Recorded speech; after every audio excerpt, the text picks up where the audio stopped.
joining us, we have the fabulous Tillotama Shome, who you last saw in Delhi Crime. And of course, we have to start by asking you, you have been getting fabulous reviews, but what does it take to get into the psyche of someone as twisted as Karishma? I get asked this question often because she's someone who is morally ambiguous. But she's just another human being. So the preparation was no different. It was really focusing on what her desires are, because her actions are unpardonable. What she does, the violence is unpardonable. But my focus was really on why does she do what she does, not so much on how the crime plays out or the violence plays out. That's just the effect. The causality was really the work, and that's the work for any character you play. To find the common ground in our humanity, that what does this person want, and what happened in her quest to fulfill that. Was she thwarted? Was she humiliated? Was she rejected? Or was she judged? And then you find that it's the same question that you ask for any character you play. It was no different. You don't have to. I mean, at least I and also, I think I was very wary of any kind of generalization or playing any trope, because I worked at Rikers Island after my second master's in NYU, where I studied drama therapy. And when you are working in a conflict zone, or I worked in the prison system, when you are in that rehabilitative kind of space, you think of restorative justice. You don't think so much about crime and punishment. You really think about what made someone commit the crime, and that if I was in the same situation, perhaps I would do the same. And I think I'm a better person. So we may have the veneer and the privilege to be good people.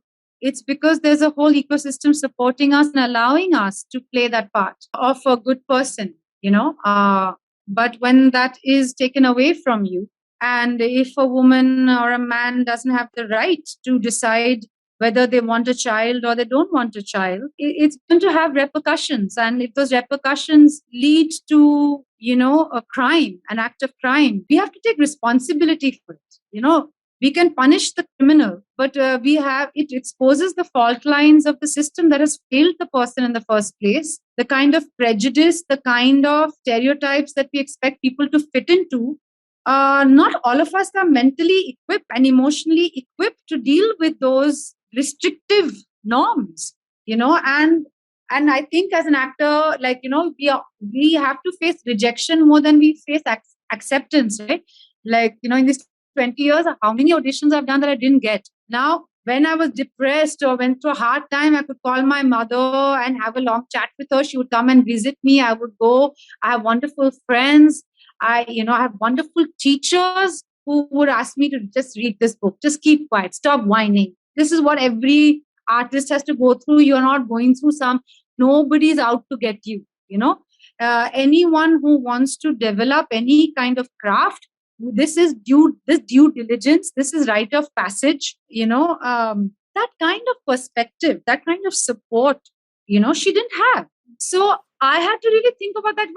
And like that, you think about any character you play. When I played Ratna in Sir as well, people ask me, how did you play a maid so convincingly? I'm like, you don't ask that to a doctor, an actor who's playing a doctor. It's a job. We watch around us, no? People someone who comes and works in your house, you do housework, you know how it's done. I'm not trying to play a maid. I'm trying to play Ratna's desires and her dreams and her disappointments. And it was the same with Karishma. An entire team is working, the DOP, the director, the production designer, the costume team, to create the look and feel of a character. But underneath it, the flesh and blood and the bones are, what does she want? And often it's what I want, to be seen, to be heard, to be allowed to express myself. And if she was allowed all those things, she wouldn't have played. There are very few. Working in Rikers, I can tell you that there are very few crimes that are committed by people who have a genetic disposition to commit crime. That kind, being born with that kind of psychosis is very rare. That's true. That's so even true. A crack baby, a child who's born of a mother who's an addict and been abused, may have physiological issues. It's not a born criminal. True. It is something that it's the lack of nurture. It's not their nature to be a criminal. Yeah. So what is a criminal psyche? I'm sorry, it's not a criminal psyche. It's a shared psyche as a society that, we have desires and dreams, hopes and aspirations. All of us, no matter who we are, we have to go through disappointments, failures, rejections, defeat. It's part of life. But there are some of us who are far more privileged and far more entitled, that when we do face those failures, there are many things padding that fall. When you don't have anything to pad that fall, you are going to fall and break yourself in pieces. And that breakage is called a criminal. Yeah. That broken person is called a criminal. You can punish them, but you're not going to change anything. Yeah, that's true. Because you're not fixing the problem, Yeah, absolutely. No, that's so true. Actually, it's easy to judge, like you said, but understanding the backstory and the circumstances. So, is that something you also obviously keep in mind, because it shows that you are passionate about all your characters, especially this one. It's the same process in anything, even for Ratna, like in Sir. Like my attempt was that no matter what I do or what scene I'm playing or what situation I'm in, I must never let go of her inherent dignity. Because that's what the director told me, that no matter how indignifying her situation is, for her, dignity is her kryptonite, Yeah. It's her superpower. Now, something like dignity can't be bought. Absolutely. You may be the richest person in the world and you can be absolutely uncouth, and so dignity is not something you can buy. Now, that is something that became the through line for me. That for her, dignity was gold. It was key.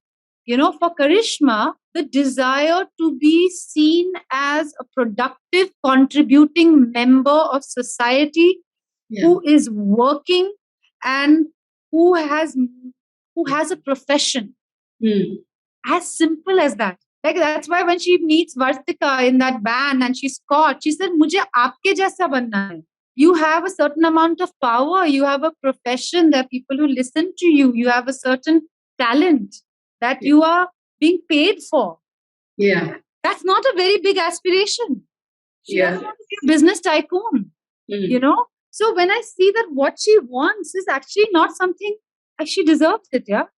Yeah, it's true. If she didn't want to have a child, this doesn't make her a criminal. Absolutely. And many of my friends, me included, we don't have children. We are not criminals. Yeah. For not being so maternal. Yeah. We are not terrible human beings for not wanting to have a biological child of our own. Yeah. Right? And to be able to, does anyone judge me for not being a child and pursue my career as an actor? No, but there are sections of society who are not so privileged and entitled, where a woman's only job is her reproductive function. Yeah. So when that person is constantly slammed against the wall and her desires are considered extraneous, are considered unnecessary, are considered unlawful. Yeah. How do you expect that person to be on the side of the law? The law has failed her. The society has failed her. Yes. If that psychosis, that when she breaks, when she is, if she had help, she wouldn't do the crimes that she has committed. Yeah. And because what's the crime I'm committing as an actor, Tillotama, when playing that part? What is the preparation? I'm using a fake hammer to hammer a pillow. What is the preparation for that? And when they call cut, am I in a dark space? I get asked that playing this, did you feel heavy? No, I'm going to go back to Riri's wonderful husband at home. Yeah. Or go to a 5-star hotel to sleep. I order room service. I am more aware of my privilege when I play characters that are marginalized. I think it is that realization of how lucky I am, how easily I could have been her. I think that awareness is there to ask myself this question in every scene, that no matter what she's doing, I need to understand the impulse behind it, Yeah. And for me, it's very important to play her without judgment. I can't judge her. Yeah. Yeah. No, but I think that really shows on screen as well. And that's why, you are as fabulous as you are. And of course, we also have to ask you about Shefali Shah, your co-star, another Yes, fabulous actor, and it's yes, an old connection from Monsoon Wedding to yes, now. So how yes. has that bond kind of evolved? Because both of you are amazing, of course. It's absolutely wonderful to see how she's getting the opportunities, the respect, the admiration, because she's had a long journey, and she's given us some of the most memorable characters in cinema. And yet she said there was a phase where work was far and few. Yeah, And and it's incredible, like 20 years later, to be in a project with her. That Monsoon Wedding was my debut film, yeah, and I thought, wow, what a film to do. And then now I'll get a lot of work. And that was not the case at all. People didn't know that's what to do with someone like me, yeah, who doesn't look like, whatever is the definition of mm, an actor. And it took 20 years and independent cinema to grow, and, and then OTT platforms to come and diversify the kind of stories that are being told, the kind of actors you need now to tell the stories of ordinary men and women, and to see Shefali, like, was for me really, it was a song of hope. mm, It made me feel everything is going to be okay. yeah, Seeing her success was like a balm, you mm, know, that it's okay, it's taking time. Look at her, you know. absolutely. And with after Sir and Delhi Crime, and just exploding like that, and having that kind of reach and access that happens because of OTT platforms like Netflix. When when I see Shefali and we are talking, we're like, who would have thought that we are going to be the busiest in our 40s, you Yeah, know? And we were told when we started acting and in our 20s that, yeah, you have to get opportunities fast, because once you hit your 30s, it's going to dry out until you hit 50. yeah, And that interim period, people won't know what to do with you. It's been the exact opposite. yeah. But we are Uh, glad that happened. Yeah, definitely. that as we it's, in fact, it's been the opposite. The Hmm. diversity of parts, the frequency of opportunities. I've done more in this last 1 year than I've done in the 12 years I've been in Bombay. Yeah, yeah, So yeah, it's just put all those stereotypes. Like when young actors meet me and tell me, like, I'm so depressed because I'm not even going for an audition until I lose weight, because I said, so why you? What has that got to do with going for an audition? actually, yeah, exactly. Because this idea that she has to be a thin actress. I said, are you crazy? Yeah, Like, this idea of being young, thin, fair. Uh, I don't know, Shefali's journey, my journey. It's not the case. yeah, Not the case at all, and it's very reassuring. It's very reassuring that just as you grow older, you have a stronger sense of self. You know more mm, about what you want and what you don't want. And yeah, it's a perfect time for us to get, so many opportunities, and to have used our youth to develop patience so yeah. that we can face rejections. And this whole thing of people liking your work, it's the Mm, flavor right now, it's a flavor of the month. People will forget, and we'll be okay even then. you know yeah. uh, Yeah, yeah, no, but that's so true. Back then you had to like look a certain way to be a star, not an actor definitely, but to be a star you had to look a certain yes, way, behave a yes, certain way, be seen at certain places. yeah, So yeah. at such a time, how do actors like you keep yourself motivated? Because it can be really rejecting also. I think, like in any creative pursuit, right, you're not always going to find that canvas that best represents your talent or your Mm, potential. And also, you don't know what your potential is unless you're given an opportunity. yeah. So in any creative process, this is just how it is. Mm, It takes time for things to grow, for you to grow, you know, for you to use that fallow time, that hibernation time, to gather, lived experiences. yeah. Because when the job comes, you're not going to be like, oh wait, let me go and observe human behavior and the mind of a criminal, and let me see how. No, you spend your fallow time digging, Mm, and like how great trees do during winter. Their roots are very busy during winter, gathering, so that when spring comes, they can just bloom. yeah. So I think those difficult times are It was initially like I would just wait, get into depression, get bitter about the industry, feel like I'm better than others. It's also misplaced. You're not better than anyone. Uh, Everyone who's in this industry is has has struggles that are unique to their own. You may get a part, but then you may not, gel with the process. You may not on that day. Things may go so bad that your performance gets impacted. Takes a lot and takes many people's work to make a scene work or to make an actor shine. Yeah. And that's very humbling when you know it's not you alone.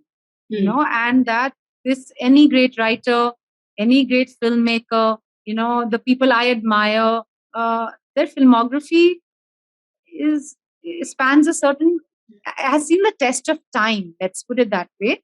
And while I used to, there were years where those years were useless, comparing myself to others and waiting for the phone to ring. And I think quickly I understood that this is what I'm turning out to be. I don't like at all, and nobody will want to work with a person like that. Even less, they're anyway not working with me. If they actually meet me, they'll even less want to work with me, no matter whether I did Monsoon Wedding or whatever, even if that film was an amazing film. 10 years later, no one cares.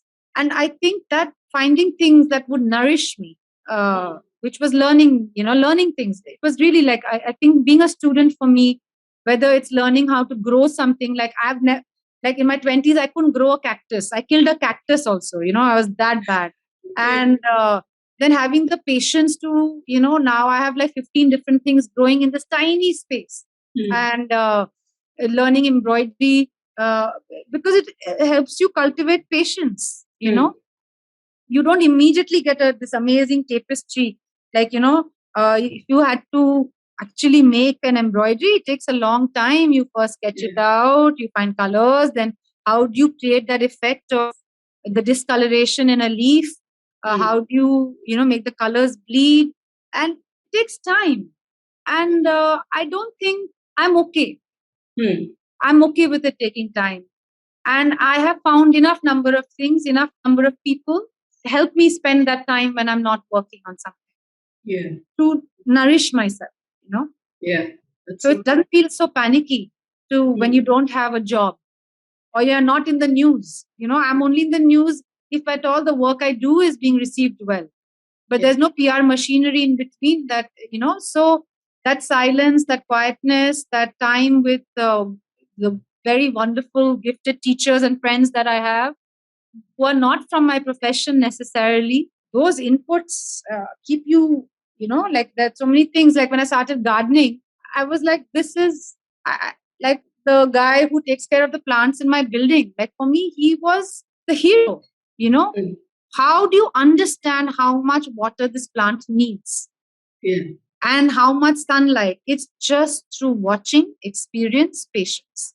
So there's so many things now that I can do from, which now I don't have the time. When I'm not shooting, I'm the busiest because I have so much to do, so much to learn. That when you're shooting, you're waiting in your vanity, the other actors close up or this or that, you're waiting for your scene to start. So now I'm so thrilled that, their books are finished during a shoot because I've had so much time and I can do my embroidery aram se. So there are many things I've picked up on the way, and I learned from people how to keep yourself in a state of being a learner. And of course, now that it started, we'd love to see much, much more of you on screen. Thank you for this. It was lovely having you. Thank you so much. Thank you so much. Thank you. Subscribe to Midday India. Get direct notifications on all our videos by clicking on the bell icon.